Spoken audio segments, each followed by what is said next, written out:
বিপদে পড়লে টুপি মাথায় দেয়, বিপদে পড়লে তসবিহ ধরে, বিপদে পড়লি এক আসরের নামাজ 4 বার পড়ে, বিপদে পড়লি দান সদকা করে, বিপদে পড়লি হুজুরদের কাছে দোয়া নেয়। বিপদ উদ্ধার হয়ে যদি একটু ক্ষমতার মসনদে বসতে পারে, বসেই বলে ভাতে মারবো, পানিতে মারবো। তারপরে কি বলে? চুপুইয়ে চুপুইয়ে মারবো, বেশি বেশি মারবো।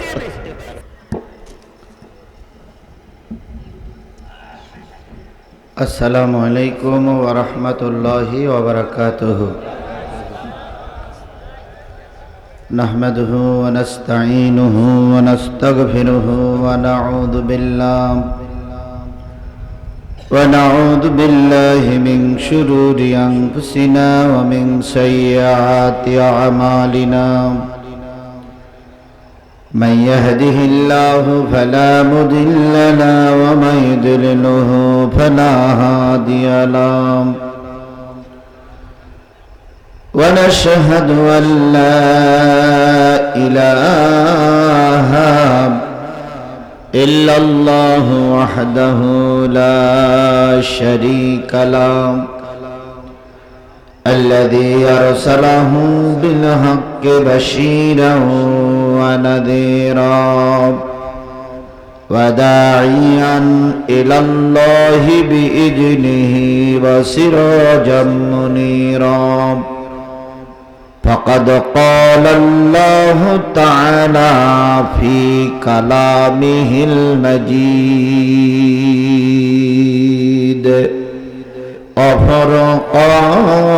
وفرقانه الحميد. أعوذ بالله من الشيطان الرجيم. بسم الله الرحمن الرحيم. يا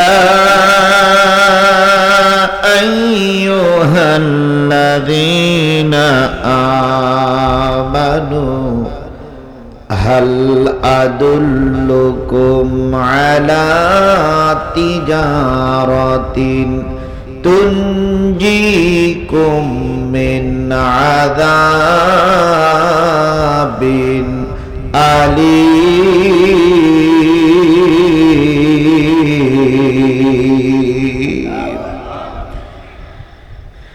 تؤمنون بالله ورسوله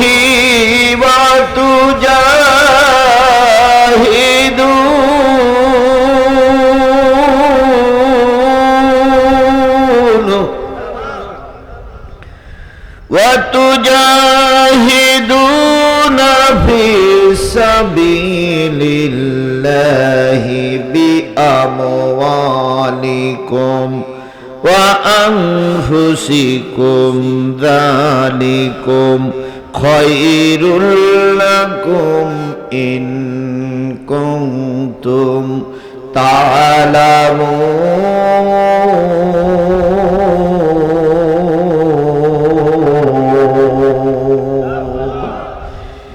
يغفر لكم ذنوبكم ويدخلكم جنات تجري من تحتها الأنهار ومساكن طيبة في جنات عدن ذلك الفوز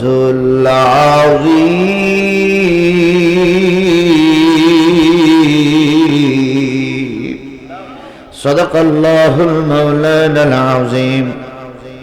وعن أبي هريرة رضي الله تعالى عنه قال কুলতু ইয়া রাসূলাল্লাহ আইয়ুল আমালুল আফজাল ক্বালা ঈমানু বিল্লাহি ওয়া রাসূলিহি কিলা সুম্মা মাযা ক্বাল ক্বালাল জিহাদু ফি সাবিলিল্লাহ রাওয়াহু বুখারী আও কামা ক্বালা রাসূলুল্লাহি সাল্লাল্লাহু আলাইহি ওয়াসাল্লাম ইন্নাল্লাহা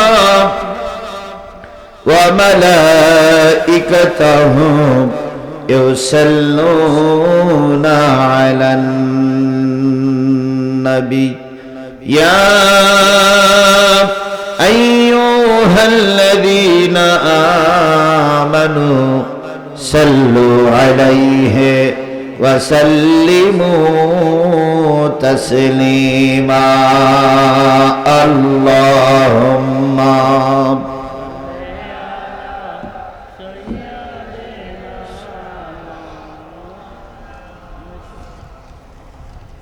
وعلى آل مولانا محبت شهید جوڑے شرے برون اللہم صلی علی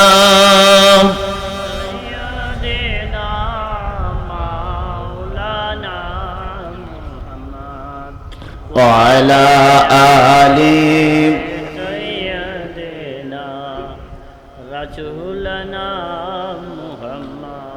যে ফুল যুগ যুগান্তরে খুশবু ছড়ায়, যে ফুল যুগ যুগান্তরে খুশবু ছড়ায়, এঁকেছি সে ফুল মোরা মনেরি কাবায়,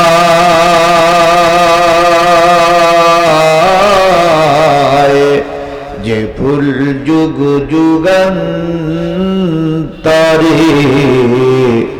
খুশবু ছড়ায়। আল্লাহুম্মা জোরে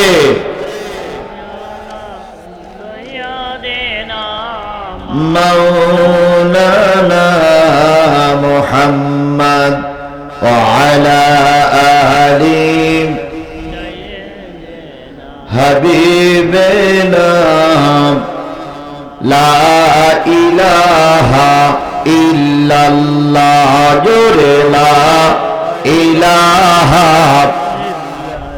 لا إله لا إله لا إله لا إله إلا الله محمد رسول الله। সকলে জবান খুলে একসাথে এক বাক্যে বলছি সাল্লাল্লাহু আলাইহি ওয়াসাল্লাম।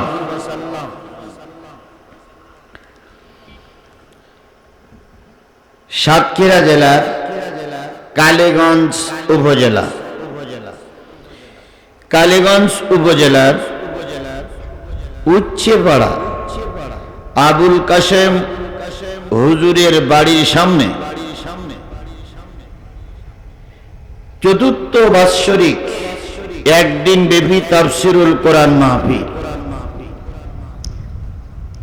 11 মে 2025, 28 বৈশাখ 1432 বাংলা, রোজ রবিবার। আজকের এই তাফসিরুল কোরআন মাহফিলের শ্রদ্ধাভাজন স্বনামধন্য সম্মানিত সভাপতি জনাব আলহাজ মৌলভী আবুল কাশেম, সম্মানিত ভাই পরিচালক আলহাজ হযরত মাওলানা রায়হানুস সিদ্দিকী সাকি ইমাম ও খতিব, দক্ষিণ উচ্চপাড়া জামে মসজিদ।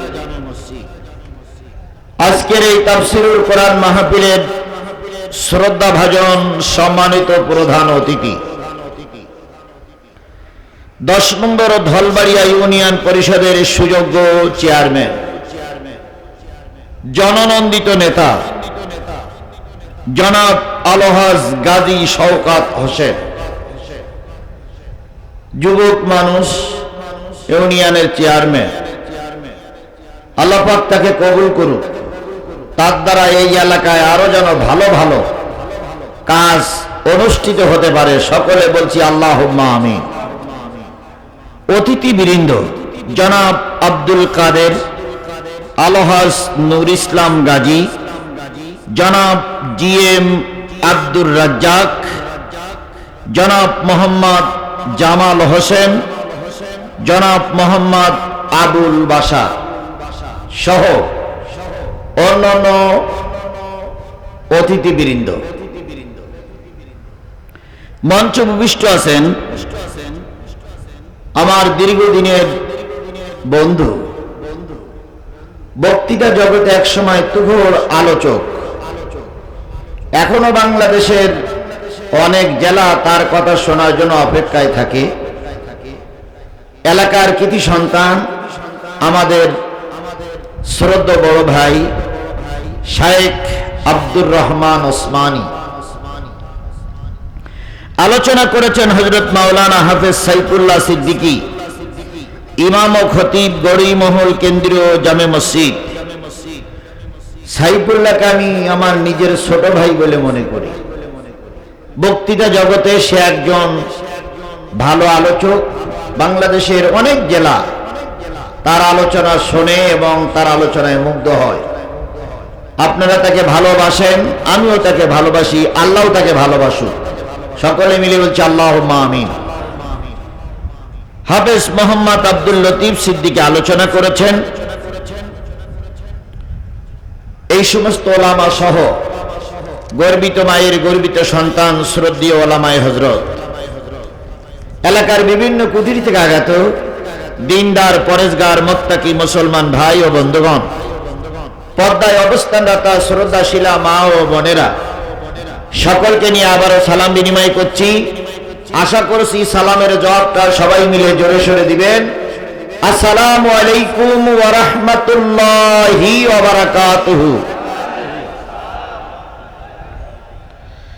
আল্লাহ পাকের দরবারে কোটি কোটি শুকরিয়া, যিনি এই প্রচন্ড গরমের ভিতরে একেবারে ফাঁকা ময়দান, ডাইরেক্ট দক্ষিণ দিকের বাতাস, সেই বাতাসে আপনাদের মতন সবাই জান্নাতি মানুষ, জান্নাতি মানুষদেরকে সঙ্গে করে নিয়ে, বড় বড় আলেমদেরকে পাশে বসিয়ে, আমি একজন ইসলামের নগণ্য গোলাম, আল্লাহর এই গোলামকে আপনাদের সামনে দুটি কথা বলার জন্য যে মালিক কবুল করলেন, সেই মালিকের দরবারে সবাই মিলে, কারোর জবান বন্ধ থাকবে না, সবাই মিলে বলছি আলহামদুলিল্লাহ। আর একটু জোরে বলুন তো আলহামদুলিল্লাহ। আল্লাহ বলতেছেন, সাব্বাহা লিল্লাহি মা ফিস সামাওয়াতি ওয়া মা ফিল আরদ ওহুয়াল আজিজুল হাকীম।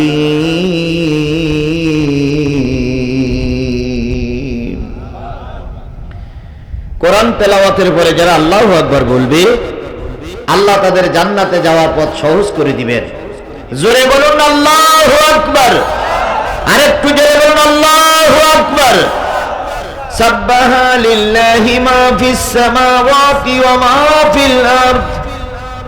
আল্লাহ বললেন, বান্দা শোনো, আসমানে যা আছে, জমিনে যা আছে, আসমানের নিচে যা আছে, জমিনের উপরে যা আছে, জমিনের তলদেশে যা আছে, সাগর মহাসাগর পাহাড় পর্বতের ভিতরে যা কিছু আছে, ইচ্ছায় হোক আর অনিচ্ছায় হোক, সকলে শুকর আদায় করে কার?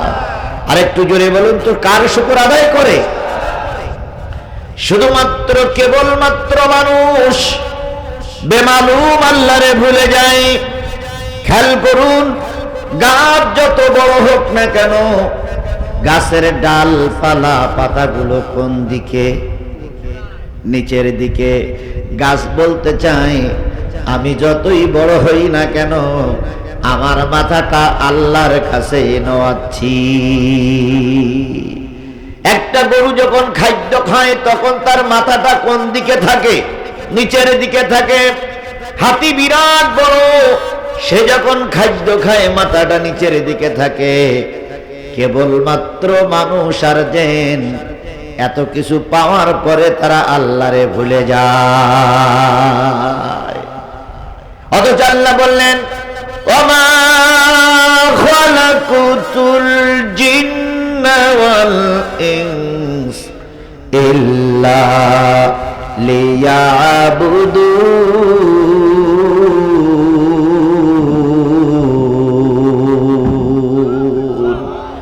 আমি মানুষ আর জিনকে শুধুমাত্র কেবলমাত্র আমার গোলামি করার জন্য তৈরি করেছি। আমার বলতে কার? তাহলে আপনি আমি গোলামি করব কার? সুখে থাকলে গোলামি করব কার? দুঃখে থাকলে গোলামি করব কার? বিপদে পড়লে গোলামি করব কার? সকল সময় বিপদে, সকল সময় গোলামি চলবে আল্লাহর। অথচ আমরা খেয়াল করি, মানুষ যখন বিপদে পড়ে যায় তখন আল্লাহরে ডাকে, আর একটু ক্ষমতার পাওয়ারে বসলে মানুষ বেমালুম আল্লাহরে ভুলে যায়। বিপদে পড়লে টুপি মাথায় দেয়, বিপদে পড়লে তসবিহ ধরে, বিপদে পড়লে এক আসরের নামাজ 4 বার পড়ে, বিপদে পড়লে দান সদকা করে, বিপদে পড়লে হুজুরদের কাছে দোয়া নেয়। বিপদ উদ্ধার হয়ে যদি একটু ক্ষমতার মসনদে বসতে পারে, বসেই বলে ভাতে মারবো, পানিতে মারবো। তারপরে কি বলে? চুপুইয়ে চুপুইয়ে মারবো, বেশি বেশি মারবো। অথচ ওই বিয়াদব জানে না যে হুজুরদের মেরে দুপুরের বিরিয়ানি ভাত কপালে জুটবে না। কথা বলেন, কথা বলেন, কথা বলেন। দুপুরের ভাত বিরিয়ানি অনেকেরই জুটিনি। কথা বলেন, ঠিক না ঠিক? আর ওদের যারা দালালি করতেছে ওদের মনে হয় রাতের ভাতও কপালে জুটবে না। এই জন্য সুখে থাকি দুঃখে থাকি শুকরিয়া আদায় করব কাজ। তাহলে আপনারা কার শুকরিয়া আদায় করবেন? এবার একটু পরীক্ষা করে দেখতে চাই কথায় কাজে মিল আছে না নাই। সবাই মিলে আল্লাহর শুকরিয়া আদায় স্বরূপ বলুন তো আলহামদুলিল্লাহ। যে লোক বলিনি হলো কি আল্লাহ দুশ্মন? ও ভাই, বাড়ি যাবার আগে জবান আল্লাহ বন্ধ করে দিতে পারে। বিশ্বাস হয় আপনাদের? বিশ্বাস হয়? ঢাকার মসনদে একজন গান গাচ্ছে, 1 মিনিটের নেই ভরসা, সাঙ্গ হবে রং তামসা। এই কথা বলার পরে মাথা ঘুরিয়ে পড়িস, তা পড়িয়েছে তার উঠিনি। অথচ আগের গান গাচ্ছে 1 মিনিটের নেই ভরসা। ওই লোকটা ওইখানে পড়লো আর উঠলো না। এখান থেকে মাস 2 আগে নরসিংদীর এক মসজিদের খতিব খুতবা দিচ্ছিলেন। খুতবা বাংলায় পড়া শেষ, বাংলায় ওয়াজ করা শেষ। মেম্বারের পরে দাঁড়িয়ে বললেন, ভাই যাদের সুন্নত বাকি আছে পড়ে নেন। এই পড়ে নেন বলতে গেলে ইমাম সাহেব ভুট হয়ে পড়লেন মজ্জেনের শরীরের উপরে। ওই যে পড়লেন, ওই ইমাম সাহেব আর বাড়ি ফিরে আসি নাই, মারাই গেল। আপনি আমি এখানে যারা বসে আছি, আপনি আমার এখান থেকে বাড়ি যাওয়ার আগে মৃত্যু হতে পারে। কথাটা ঠিক না বেঠিক? তাহলে কারোর জবান বন্ধ থাকবে না, সবাই মিলে বলুন আলহামদুলিল্লাহ। সর্বকালের সর্বশ্রেষ্ঠ মহামানব যিনি এসেছিলেন এই পৃথিবীতে মানুষের কল্যাণের জন্য, সেই নবী সম্পর্কে আল্লাহ নিজেই বলেছেন, আমা আরসালনাকা ইল্লা রাহমাতাল লিল আলামিন। ওগো নবী, আমি আপনার আপনাকে রহমত স্বরূপ পাঠিয়েছি। বলুন তো রহমত মানে কি? রহমত মানে কি? দয়া। রহমত মানে কি? সবাই মিলে বলুন, রহমত মানে কি? নবী কি শুধু মানুষের জন্য রহমত? নবী কি শুধু জিনের জন্য রহমত? কুল কায়নাতের ভিতরে যত মাখলুক আছে সকল মাখলুকের জন্য ছিলেন আল্লাহর নবী রহমত।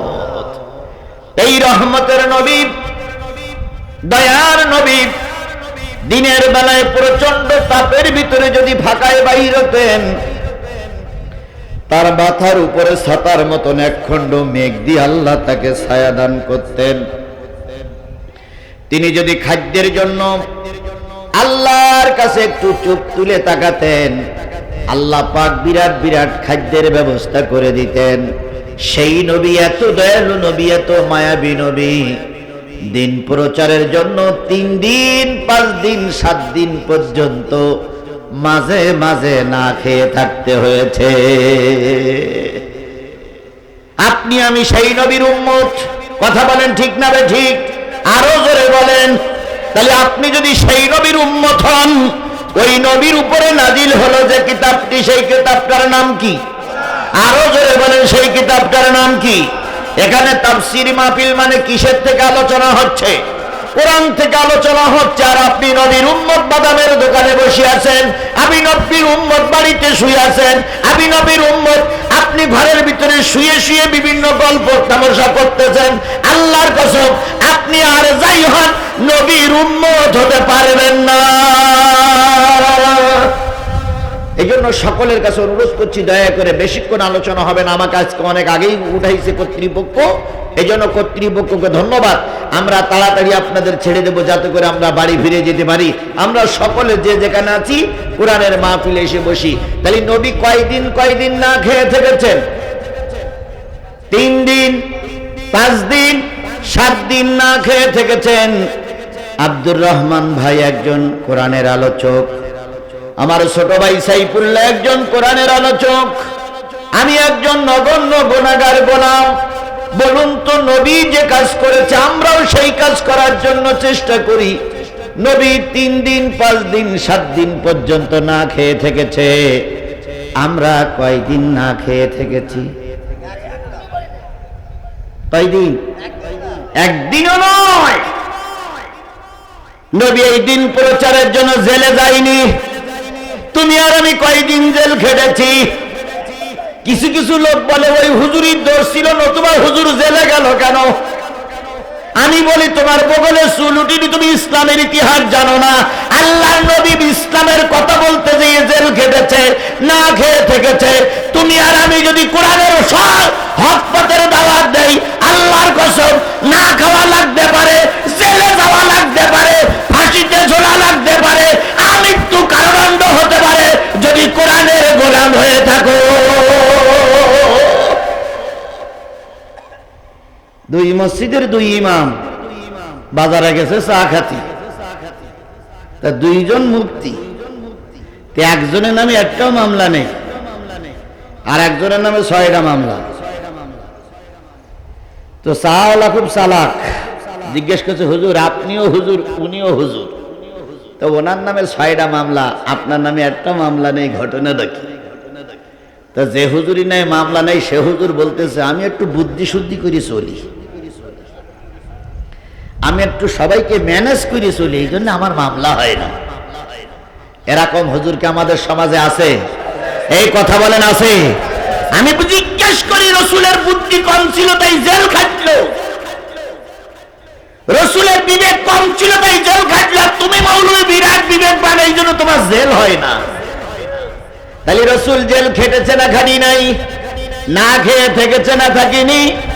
সেই হুজুর আমরা, সেই নবীর উত্তরসূরি, প্রায় মঞ্চে দাঁড়িয়ে বলি আল-উলামা ওয়ারাসাতুল আম্বিয়া, আলেমরা নবীদের ওয়ারিস, এ কথা আমরা প্রায় বলি, আমি অস্বীকার করি না। কিন্তু আল্লাহর নবী ধর্মের কথা বলতে যেই না খেয়ে থাকলেন, আর তুমি আর আমি ধর্মের কথা বলতে যেয়ে বিমানে চড়ে বেড়াচ্ছি। তুমি আর আমি ধর্মের কথা বলতে দিয়ে পাজারু গাড়িতে চড়তেছি, তুমি আর আমি ধর্মের কথা বলতে যেয়ে বিরাট ভাব নিয়ে চলতেছি। চলুন দুঃখ নাই। এখন বর্তমান যুগে চলার জন্য প্লেনের দরকার, প্লেন চলুন, গাড়ি চলুন, দুঃখ নাই। কিন্তু তোমার দ্বারা যদি ধর্মের সঠিক কথা না হয়, কিয়ামতের দিন আল্লাহ রসুল তোমার পরিচয় দেবে না। তাহলে নবী কয়দিন না খেয়ে থেকেছেন? 7 দিন, 5 দিন, 3 দিন। এমন একটা অবস্থায় মদিনায় চলছে, নবীর ঘরে 7 দিন খাওয়া নাই। জোহরের আজান হয়ে গেল, আল্লাহর নবী মদিনার মসজিদে আসলেন জোহরের সালাত আদায় করার জন্য। হযরত বেলাল বলেন, নবীকে সামনে দিয়ে তাকবীর দিলাম, নবী নামাজে দাঁড়ায় গেলেন। কতক্ষণ জানি নবীজি দাঁড়িয়ে দাঁড়িয়ে কেরাত পড়তেছে। অনেকক্ষণ হয়ে গেল। আমি বেলাল পিছন দিক থেকে একটু ইশারা করলাম, সংকেত দিলাম, নবী রুকুতে গেলেন। রুকুতে অনেকক্ষণ থাকলেন, সেজদায় চলে গেলেন। 2 সেজদার মাঝখানে এত সময় ধরে পড়ে আছে, মনে করতেছিলাম নবী বুঝি আর সেজদার থেকে উঠবে না। বেলাল বলেন, আমি সেজদারত অবস্থায় নবীর পায়ে একটু সুড়সুড়ি দিয়ে দেখলাম নবী মারা গেছে না বেঁচে আছে। কিছুক্ষণ পরে নবী মাথা উঠালেন। নবী নামাজ শেষ করার পর যখন বসলেন, আমি বেলাল কানের কাছে মুখটা লাগাই বললাম, ইয়া রাসূলুল্লাহ, এত দীর্ঘ সময় ধরে ধরে রুকু, দীর্ঘ সময় ধরে ধরে সিজদা করতে আমি আমার জীবনে কখনো আপনাকে দেখি নাই, ঘটনাটা কি? নবীজি বেলালের হাতখানা ধরলেন, পেটে লাগাই বললেন, বেলাল, 7 দিন পর্যন্ত আয়েশার ঘরে কোনো আগুন জ্বলে না, শুধু একটু পানি খেয়ে জীবন যাপন করছি রে বেলাল।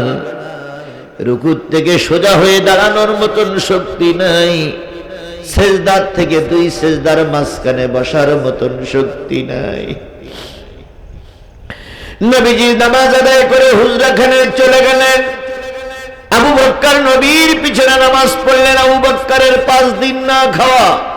হযরত ওমর নামাজ পড়লেন, ওমরের 3 দিন না খাওয়া।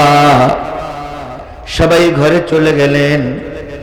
নবীজি আয়েশার হাত ধরে বলতেছে, আয়েশা, আর তো সোজা হয়ে দাঁড়াতে পারি না,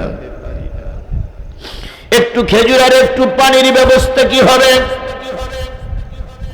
আয়েশা নবীজির গালে চুমা দিয়ে বলেন, ইয়া রাসূলুল্লাহ, আপনি সালাতে যাওয়ার পরে অনেক চেষ্টা করেছি, প্রতিবেশীর বাড়িতে গিয়েছিলাম, কিন্তু কেউ কোনো রকম সহযোগিতা করলো না। নবীজি ভূত হয়ে শুয়ে পড়লেন। আবু বকর ঘরে চলে গেলেন, স্ত্রীকে বললেন, উম্মে রুম্মান, কোন খাওয়ার ব্যবস্থা হয়েছে? কয় না। হযরত ওমর বাড়িতে চলে গেলেন, আসমারে জিজ্ঞেস করলেন, আসমা, ঘরে কোনো খাওয়ার ব্যবস্থা হয়েছে? কয় না। হযরত ওমর চলে আসলেন মসজিদে নববীতে। উদ্দেশ্য, নবী যদি দুপুর বেলা কিছু খায়, আমি ওমর আমাকে না দিয়ে খাবে না, তাই হুজরা খানার সামনে এসে চুপচাপ বসে আছে। আবু বকর আসলেন, নবী যদি কিছু খায় আমাকে না দিয়ে খাবে না। আবু বকর এসে দেখে ওমর বসে আছে। হযরত আবু বকর জিজ্ঞেস করলেন, ভাই ওমর, ভর দুপুরে তুমি এখানে বসে আছো কেন? হযরত ওমর বললেন, ঘরে কোনো খাবার নাই, 3 দিন না খাওয়া, তাই মদিনার মসজিদে এসে বসে আছি, যদি কোনো ব্যবস্থা হয়। এবার হযরত ওমর বললেন, আবু বকর, আপনি আসলেন কেন? আবু বকর ওমরের হাতখানা ধরে পেটে লাগাই বলতেছে, ওমর রে, 5 দিন পর্যন্ত কোনো ঘরে খাবার নাই, ক্ষুধার যন্ত্রণা সহ্য করতে না পেরে মসজিদে এসেছি, যদি কোনো খাবার ব্যবস্থা হয়। 2 জনের কথা রাহমাতাল লিল আলামিন, দয়ার সাগর নবীর কানে চলে গেল। নবীজি বেরিয়ে এসে 2 সাহাবীর হাত ধরে বললেন, ও আবু বকর, ওমর, আমি সব শুনেছি, তুমি 3 দিন না খাওয়া, তুমি 5 দিন না খাওয়া, আর তোমার নবী 7 দিন পর্যন্ত না খেয়ে আছে। তিনজন এক জায়গায় বসে যুক্তি পরামর্শ করে বললেন, মসজিদে নববীতে বসে যদি সারা রাত সারা দিন বসে থাকি পেটে খাওয়ার যাবে না, চলো আমরা কোন একজনের বাড়িতে একটু মেহমান হই। আবু বকর বলেন, ইয়া রাসূলুল্লাহ, কার বাড়িতে মেহমান হবে? নবীজি বললেন, আবু আইয়ুব মেহমান ছাড়া খানা খায় না, চলো আমার প্রিয় সাহাবী আবু আইয়ুব আনসারীর বাড়ি যাই। তিনজন চলে গেলেন, জান্নাতি মানুষ, বাড়িতে দিয়ে সালাম দিলেন। আবু আইয়ুবের স্ত্রী বাড়ি ছিলেন, আবু আইয়ুব ছিলেন না বাড়িতে। তখনও পর্দার আয়াত নাযিল হচ্ছে। ওয়াজ মাহফিল, সিরাত মাহফিল, দোয়ার মাহফিল আর তাফসীর মাহফিল এক। এই জোরে বলেন এক। এই জন্য আমাদের দেশের কিছু রামপন্থী বামপন্থী লোকেরা তাফসীর মাহফিলের নাম শুনলি গায়ে জ্বালা করে, যে ওখানে যাওয়া যাবে না, ওয়াজ মাহফিল হলে যাওয়া যাবে, কিন্তু তাফসীর মাহফিল হলে যাওয়া যায় না। কারণ ওয়াজ মাহফিলে ইউসুফ জুলাইকার কাহিনী এমন রং দেখা যায়, মারা হয়, যে এই কাহিনী শুনতি শুনতি বাড়ি আসে কান্তি কান্তি, এর পরের দিন ফজরের নামাজ পড়ে। দোকানে গিয়ে বসে বলতেছে, কালকে একখান বক্তা আসছিল, 90,000 টাকা ভিজিট। আরে ওয়াজ যারে বলে, তো আর একজন আসেনি, সে বলতে, ভাই কেরাম একের ওয়াজ 90,000 টাকার বক্তা। তো বলতে, সে ওয়াজ কি কয় শোনার মতন ওয়াজ। কয় কি ওয়াজ করলো? ভাই তুই না শুনলি বুঝবি না। আরে ভাই সে ওয়াজটা কি? তখন মাথা চুলকে আর আমার সেটা মনে নেই। এগুলো হলো ওয়াজ মাহফিল। কি মাহফিল? এটা কি ওয়াজ মাহফিল? তাহলে তাফসীর মাহফিল আল্লাহর কোরআন থেকে আলোচনা হোক, এটাকে আপনারা চান? সবাই মিলে চান? এবার আপনারা একটু যারা দূরে বসে আছেন, যারা যে যেখানে বসে, আমি নোটটি বলবো না, তবে বসে থাকতে বলবো। আল্লাহ বলতেছেন, ওয়াইজা কুরিয়াল কোরআন ফাসতামিউ লাহু ওয়া আনসিতু লাআল্লাকুম তুরহামুন। যখন তোমাদের সামনে কোরআন পড়া হবে, তখন তোমরা যে যেখানে আসো চুপচাপ বসে বসে শোনো। তাহলে কোরআন চুপচাপ বসে বসে শুনতে হবে, এটা কার নির্দেশ? আরো জোরে বলেন, কার নির্দেশ? সবাই মিলে বলেন, কার নির্দেশ? তাহলে আপনি আমি মুসলমান, আল্লাহর নির্দেশ পালন করা সুন্নত ওয়াজিব না মুস্তাহাব? কথা বলেন, সুন্নত ওয়াজিব না মুস্তাহাব? যদি ফরজ হয়, তাহলে আল্লাহর কোরআনের সূরা সাফের আমি 3টা আয়াত তেলাওয়াত করেছি, আমি সেই আয়াতের পরে কথা বলছি, আর আপনি ফরজ তরফ করে রাস্তায় দাঁড়িয়ে আছেন অথবা দোকানে বসে আছেন, নিশ্চয়ই আপনার কবিরা গুনাহ হচ্ছে। সুতরাং আমরা যতক্ষণ, আপনারা যতক্ষণ আমাকে সময় দেন, আমি ততক্ষণ আপনাদের সামনে কথা বলবো ইনশাআল্লাহ কোরআন হাদিস দিয়ে। আল্লাহ পাক আপনাকে আমাকে কবুল করুক কোরআনের জন্য। এবারে চলুন হাদিসে যাই। নবীজি বলেন, মাসতামা কওমান ফি বাইতিন মিন বুয়ুতিল্লাহ ইয়াতলুনা কিতাবাল্লাহ ওয়া ইয়াতাদারাসুনাহু ইল্লা নাযালাত আলাইহিমুস সাকিনা ওয়া গাশিয়াতুহুমুর রাহমা ওয়া হাফাতুহুমুল মালায়েকা ওয়া যাকারাল্লাহু ফি মান ইনদাহু। আল্লাহ নবী বলেন, যখন কোন গ্রামের লোকেরা, যখন কোন সমাজের লোকেরা, যখন কোন মহল্লার লোকেরা মসজিদে অথবা মসজিদের বাইরে একত্রিত হয়, আর ওর ভিতর থেকে আমার কোন উম্মত, আল্লাহর কোন বান্দা আল্লাহর কোরআনের এবং রাসূলের হাদিসের জন্য দর্স বা আলোচনা করতে থাকে, এই আলোচনা নারী হোক আর পুরুষ হোক, যদি বসে বসে বিয়াদবি না করে আলোচনা শুনতে থাকে, তাদের মাথার উপর দিয়ে আল্লাহ পাক রহমতের বাতাস প্রবাহিত করে দেয়। তাহলে আল্লাহ এবং রাসূলের কথা সত্য না মিথ্যা? এই কথা বলেন, সত্য না মিথ্যা? তাহলে এখানে যতক্ষণ বসে আছেন, মাথার উপর দিয়ে কিসের বাতাস? রহমতের বাতাস, জান্নাতের বাতাস প্রবাহিত হচ্ছে। বাদামাওলারা শুনে রাখো, চাওলারা শুনে রাখো, আজকের এই জান্নাতের বাতাস যাদের কপালে ভালো লাগতেছে না, মরার পরে পরকালের জান্নাত কপালে জুটবে না। আপনারা জান্নাতি, এর ভিতরে কোন রকম সন্দেহ নাই, আপনারা জান্নাতি। কারণ রাসূল বলেছেন, ইজা মারারতুম বিরিয়াজিল জান্নাহ ফারতাউ। কিলা ইয়া রাসূলুল্লাহ আমা হুন্না? কলা হিলকুজ জিকির, আল্লাহ নবী বললেন যখন দুনিয়ায় কোনো জান্নাতের বাগানে তোমরা বসে থাকবা, সেখান থেকে পরকালের জন্য কিছু সংগ্রহ করিও। সাহাবীগণ বলেন, ইয়া রাসূলুল্লাহ, দুনিয়ার জান্নাত কোনটি? নবী বললেন, যেখানে কোরআন হাদিসের আলোচনা হয় ওটা হলো আল্লাহর জান্নাত। তাহলে কোরআন হাদিসের আলোচনা এখানে হচ্ছে না? হচ্ছে না। তাহলে আল্লাহ এবং রাসূলের ভাষায় এটাই জান্নাত। আপনারা যারা জান্নাতে বসে আছেন সত্যি আপনারা সৌভাগ্যবান, আর যারা বাদাম খাচ্ছে এরা নিশ্চয়ই আল্লাহর নাফরমান বান্দা। আপনারাও নাফরমান হবেন কিনা আমি একটু দেখতে চাই। ইল্লা নাযালাত আলাইহিমুস সাকিনা ওয়া গাশিয়াতুহুমুর রাহমা, মাথার পরে সামিয়ানা থাক আর নাই থাক, ফেরেশতারা রহমতের সামিয়ানা দিয়ে ঢেকে রেখেছে। সুবহানাল্লাহ বলে। আপনার মাথার উপরে সামিয়ানা নাই, কিন্তু ফেরেশতারা রহমতের সামিয়ানা দিয়ে কি করে রেখেছে? ঢেকে রেখেছে।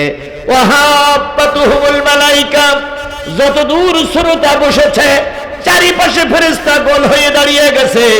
একজনের কাঁধের পরে একজন, আর একজনের কাঁধের পরে আরেকজন, আর একজনের কাঁধের পরে একজন, এভাবে করতে করতে আসমান পর্যন্ত ফেরেশতা দাঁড়িয়ে গেছে।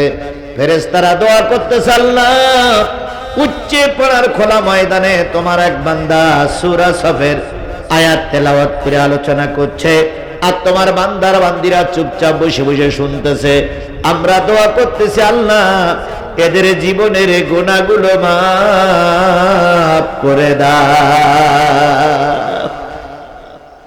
আরে ভাই, পীরের দরবারে গেছেন, পীর টাকা হলে বিয়ে করে, পীর টাকা হলে ইসলামের বিরুদ্ধে ফতোয়া দেয়। বক্তা দাওয়াত করে নিয়ে আসছেন, বক্তার টাকার ধান্দা। তারপরে চেয়ারম্যানের দাওয়াত করে নিয়ে আসছেন, চেয়ারম্যানের মনের মতন না হলে চেয়ারম্যান রাগ করে চলে যায়। তারপরে পুলিশ দাওয়াত করে নিয়ে আসছেন, পুলিশ ডান্ডা মারে। কিন্তু ফেরেশতারা আল্লাহর নিষ্পাপ একটা গোলাম, ওই ফেরেশতারা চারিপাশে দাঁড়িয়ে দোয়া করতেছে, আল্লাহ তোমার এই বান্দা বান্দি গুলোরে তুমি মাফ করে জান্নাতে দিয়ে দাও। ফেরেশতার দোয়া আপনাদের প্রয়োজন আছে না নাই? ওই একটা লোকের নাই, দেখেন উনি উঠে গেছে, দেখেন ওনার ফেরেশতার দোয়ার দরকার নেই। উনি মনে করতেছে আমার জন্য আমার ফেরেশতা কি দোয়া করবে, আমি একলাই। এখান থেকে কিছুক্ষণ আগে একজন লোক চলে গেছে, এদের ফেরেশতার দোয়ার দরকার নেই। এবার আপনারা যারা বসে আছেন, আপনাদেরকে ফেরেশতার দোয়ার দরকার আছে? এই কথা বলেন, ফেরেশতার দোয়া করুক, এটা কি আপনাদের দরকার আছে? তাই যদি থাকে তাহলে আমরা এখান থেকে কেউ উঠবো না শরীয়তের ওজর ছাড়া। এবার আসুন, এই পর্যন্ত বলে যদি নবী থেমে যেতেন আমিও থেমে যেতাম। ওয়া যাকারাল্লাহু ফী মান ইনদাহু, আল্লাহ তার নিকটতম ফেরেশতাদের ডেকে বলো, ফেরেশতারা ফাঁকা ময়দানে থাকে, দেখো আমার বান্দা কোরআন দিয়ে আলোচনা করছে, আর আমার বান্দারা বিভিন্ন জায়গা থেকে এক জায়গায় বসে কোরআন শুনতেছে। তোমরা সাক্ষী থাকো, মোনাজাত করে সবাই যখন একসঙ্গে চলে যাবে, ওদের কারোর জীবনে একটাও গুনাহ থাকবে না। আল্লাহর কথা নিশ্চয়ই মিথ্যা? কথা বলেন, আল্লাহর কথা নিশ্চয়ই মিথ্যা? আল্লাহর কথা নিশ্চয়ই কি? তাহলে সত্য যদি হয়, আল্লাহ ওয়াদা করেছেন যে জীবনের কোনো গুনাহ থাকবে না। আজকে যারা মোনাজাত করে চলে যাবে, 1 2 3 ফাঁকেতে 3 জন লোক হাত তুলে বলেন তো, হুজুর আমার জীবনে কোনো গুনাহ নেই, বলতে পারবেন? আব্দুর রহমান বলতে পারবে, আমিও বলতে পারবো। তাহলে আমাদের জীবনে কম বেশি গুনাহ আছে না নাই? তাহলে আজকে আমরা গুনাহ মাফ করেই যাব। যে গুনাহ চলে যাবে বুঝে দেবো ওনার কোনো গুনাহ নাই, তাই আমাদের রেখে চলে যাচ্ছে, ওরাই হলো বেগুনাহ। আচ্ছা, আমাদের বাংলাদেশের 3 জন মানুষ ছিল বেগুনাহ, নাম বলবো? তার ভিতরে একজন হচ্ছে হযরত শেখ হাসিনা। শেখ হাসিনার কোনো গুনাহ ছিল না। 2 নম্বর বলবো? 2 নম্বর হলো শামীম ওসমান, আর 3 নম্বর আছে লতিফ সিদ্দিকী। যদি বলেন হুজুর আপনি কোন জায়গায় বলেন, এবার আমি বলি আপনার মিলাই দেই। আচ্ছা বলুন তো, তাহাজ্জুদের নামাজ কয় রাকাত? 4 8 12। ঠিক, এই যুবক ভালো বলে, 4 8 12। আর শেখ হাসিনা রহমাতুল্লাহ আলাইহি উনি পড়তেন দৈনিক 40 রাকাত। এ কথাকে আমি বানাই বলতেছি না, এর আগে নেতাদের মুখে শুনেছেন আপনারা? নেতাদের মুখে শুনেছেন যে ওনাদের নেত্রী এত আল্লাহওয়ালা যে দৈনিক 30-40 টাকা করে তাহাজ্জুদ নামাজ পড়ে। তাহলে যে ব্যক্তি 5 ওয়াক্ত নামাজ পড়ার পরে 40 টাকা তাহাজ্জুদ নামাজ পড়ে, সে যে বেহেশতি, এর ভিতরে কোনো সন্দেহ আছে বলে ইবলিস মনে করে না। আমরা মনে করতে পারি, কিন্তু ইবলিস মনে করে না। তারপরে ওনারা প্রায় মঞ্চে দাঁড়িয়ে বলতেন, এই ভোটচোরের বাচ্চারা, এই রাতের ভোটে নির্বাচিত নেতা এমপিরা মন্ত্রীরা বলতেন, আমাদের শেখ হাসিনা দৈনিক সকালবেলা উঠে কোরআন তেলাওয়াত করে। তারপরে হলো কোরআন তেলাওয়াত করে, দৈনিক সকালবেলা উঠে যাই নামাজ খোঁজে। তাহলে যেই ব্যক্তি যাই নামাজ খোঁজে, কোরআন তেলাওয়াত করে, দৈনিক 40 টাকা তাহাজ্জুদ নামাজ পড়ে, তারে আমরা দোজখে দিলি অসম্ভব কিছু হয়ে যাবে। তবে আমরা যা বুঝলাম সেটা হলো, এই কথাগুলো বলতেছিল যারা, ওরাও ভুয়া আর শেখ হাসিনাও ভুয়া। যদি এই জমানায় কোন ফেরাউন কেউ দেখতে চায়, সে যেন শেখ হাসিনার দিকে তাকায়, কারণ আজকের এই ফেরাউন আগের ফেরাউনের সেই আরো হাই লেভেলে ছিল। ও ভাই, ফেরাউন খোদা বলে দাবি করেছিল, কিন্তু এত মানুষ মারিনি। কথা বলেন, কথা বলেন, কথা বলে। আর এই ফেরাউনের বাচ্চা, এই জালেমের বাচ্চা, এই নমরুদের বাচ্চা, এই মির্জাপুরের বাচ্চা, এই খোদাত্তরের নমরুদের উত্তরসূরি, মানুষ মারতে ওর মোটে বুক কাঁপতো না। কথা বলেন, কথা বলেন, কথা বলেন। তবে যেমন কর্ম তেমন ফল, বেশি অত্যাচার করেছিল। ওর ছাত্রলীগের আগে নিষিদ্ধ হয়েছিল। আর শুনে আপনারা খুশি হবেন, গতকালকে শনিবার গেছে না, শনিবার রাত 11টার সময় ঘোষণা এসেছে আওয়ামী লীগের সকল কাজকর্ম এখন থেকে নিষিদ্ধ। আর একটু জোরে বলেন আলহামদুলিল্লাহ। জাতি খুশি হয়েছে, কথা বলেন ঠিক না ঠিক? এই ফেরাউনের বাচ্চার কোন রাজনীতি করতে বাংলাদেশে দেওয়া হবে না, কারণ এই ফেরাউনের বাচ্চার কারণে সাইদি সাহেব মারা গেছে। এই ফেরাউনের